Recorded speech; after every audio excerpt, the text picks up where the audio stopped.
Hi, good morning, everyone. Welcome back to the series of All About English. Pencil pusher.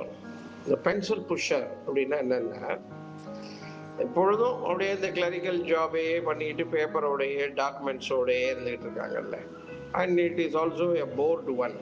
அந்த மாதிரி இருக்கிறத அந்த மாதிரி ஒரு அன்இன்ஸ்பைரிங் கிளரிக்கல் ஒர்க்கை வந்து பென்சில் புஷர் அப்படின்னு சொல்லுவாங்க. அது வந்து நடைமுறைக்கு ஒவ்வாததாகவும் இருக்கக்கூடிய வேலை. அப்படி நடைமுறைக்கு ஒவ்வாததா பெருசா பேப்பரை மட்டுமே நம்பிக்கிட்டு அப்படியே எழுதிக்கிட்டு போய்கிட்டு டாக்குமெண்ட்டை வச்சுக்கிட்டு இருக்கிறத பென்சில் புஷர் அப்படின்னு சொல்றது.